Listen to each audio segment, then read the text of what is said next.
विश्वगुरू म्हणून घेणाऱ्या आपल्या भारत देशात जनता त्रस्त, सरकार सुस्त, तर राज्यकर्ते मस्त असल्याचे बोलके चित्र बघायला मिळत आहे. जय भारत जय संविधान. मी प्रवीण कुमार काकडे व आपण बघत आहात लोकप्रश्न न्यूज महाराष्ट्र.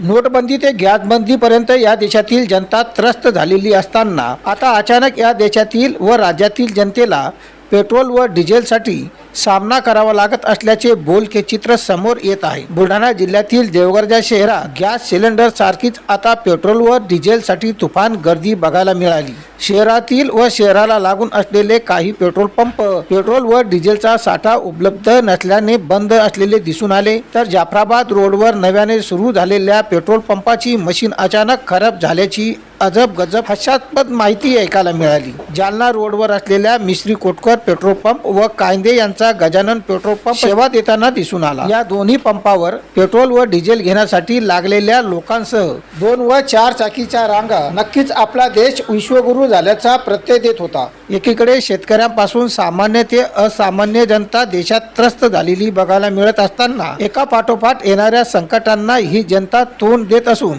सरकार मात्र तोंड लपवत असल्याचे जनतेकडून सांगण्यात येत आहे. देशात व राज्यात सर्व गोष्टींची मुबलकता असल्याचे सरकार व प्रशासन सांगते, पण प्रत्यक्षात मात्र कोणतीही गोष्ट मुबलक प्रमाणात उपलब्ध होत नसल्याचे बोलके चित्र बघायला मिळते. पेट्रोल पंपावर वाढती गर्दी बघता पोलीस प्रशासनाचा वचक आहे, परंतु या संदर्भात तहसीलदार यांना फोन केला असता उत्तर मिळत नाही. त्यामुळे पेट्रोल पंपावर तहसीलदार मॅडम यांचे लक्ष नसल्याचे बोलले जात आहे. पेट्रोल व डिझेलच्या संदर्भात काही नागरिकांसह पेट्रोल पंपच्या मॅनेजर यांनी लोकप्रश्न न्यूज महाराष्ट्राचे जिल्हा प्रतिनिधी हेमचंद्र चिंदोटे यांना दिलेल्या प्रतिक्रिया. नमस्कार, लोकप्रश्न न्यूज मध्ये आपलं स्वागत. आज आपण आहोत बुलढाणा जिल्ह्यातील देऊळगाव या ठिकाणी. गजानन पेट्रोल पंपावर खूप मोठी रांगा लागलेल्या या ठिकाणी दिसत आहेत. वाहनांची खूप मोठी गर्दी झालेली आहे आणि बरेच ग्राहक असे खूप त्रस्त झालेले आहेत. त्यांचं म्हणणं आहे की आम्ही तासनतास उभे असून आम्हाला डिझेल मिळत नाही, कुणाचं म्हणणं आहे की आम्हाला पेट्रोल मिळत नाही. नेमकं काय त्यांच्या अडचणी आहेत आपण स्वतः ग्राहकांकडून जाणून घेणार आहोत. दादा, तुमचं नाव सांगा. महेंद्र मोतकर दादा सर.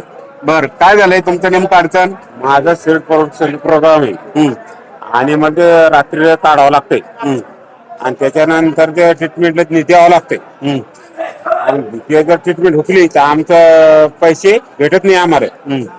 त्याच्यानंतर साराचं आयुष्याचं माती होऊन जाते. मग काय उपयोग आहे सरकारचा? येऊ किती वेळ झाला तुम्हाला पंपावर येऊन? पंपावर येऊन आम्हाला अर्धा तास झाला. आम्हाला डिझेल भेटत नाही. हे गेलं माझ्या हातात आहे. पंपावाल्यांचं काय म्हणणं आहे? पंपावाल्यांनी ते राखायला त्यासोबत वाद करू शकत नाही आपण. आपल्या सोबत अजून एक तक्रारदार आहेत, नेमकं त्यांचं काय म्हणणं आहे ते सुद्धा आपण जाणून घेणार आहोत.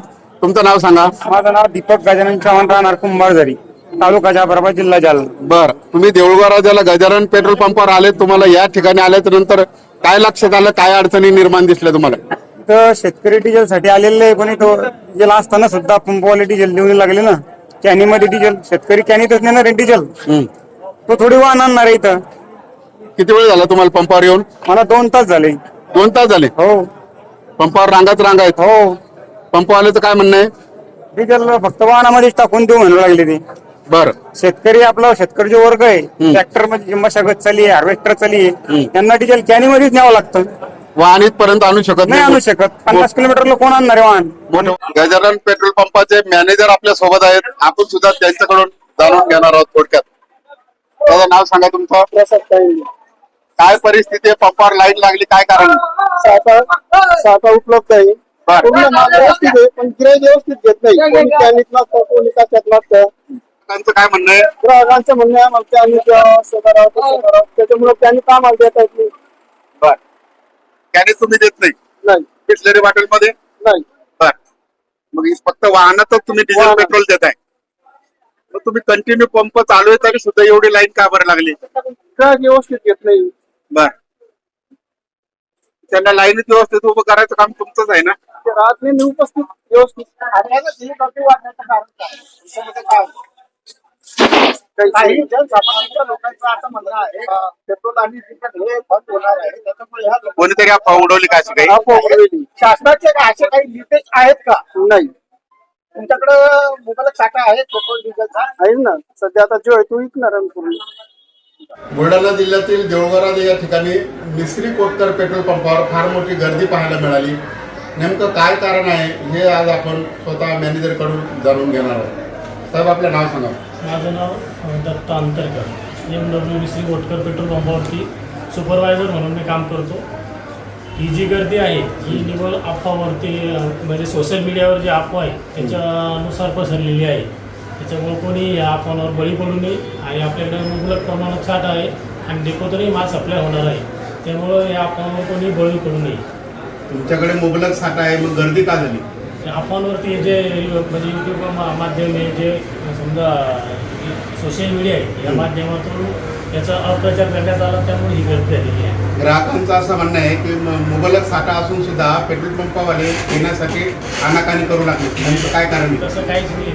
काही तांत्रिक अडचणीमुळं काही गाड्या भरल्या नाही आहे. ते आज परत उद्याच्याला सुरळीत साठा मुबलक इथं जळवरायात येईल आणि चालू होईल. काही ग्राहकांचं असंही म्हणणं आहे की काही दिवस पेट्रोल पंप बंद ठेवायचा आणि नंतर भाव जर वाढला तर चढ्या भावाने जुना स्टॉक विक्री करायचा, असं काही ग्राहकांचा आरोप आहे. गव्हर्नमेंटचं तसं सध्या काहीच हे नाही आहे भाव वाढण्याबाबतीत. भाव वाढायचं काही सध्या हेच नाही आहे, म्हणजे वाढू शक्यता नाही. जे आहे तेच भावाने विक्री चालू आहे. नाही, कदाचित 2 दिवसांनी जर समजा भाववाढ झाला तर तुम्ही जुना स्टॉक त्या नवीन भाववाढी त्याप्रमाणे वाटप करणार का? हो, जे आहे ते जो भाव लागू होईल त्याप्रमाणे लागू होईल. जेवढं आमच्याकडे स्टॉक शिल्लक असेल, जो भाव होईल समजा कमी हो जास्त हो त्या भावाप्रमाणे विक्री होते. एकंदरीत आज मिस्त्री कोटकर यांच्या पंपावर सर्व सविस्तर माहिती त्यांचे जे मॅनेजर आहे पंपाचे त्यांनी दिलेली आहे आणि कोणत्याही नागरिकांनी अशा खोट्या अफवावर विश्वास ठेवू नये असे सुद्धा आवाहन त्यांच्याकडून करण्यात आलेलं आहे. सर्वांना पेट्रोल आणि डिझेल हे मिळणार अशी त्यांनी ग्वाही दिलेली आहे. बघत राहा तुम्ही लोकप्रश्न न्यूज महाराष्ट्राच्या माध्यमातून.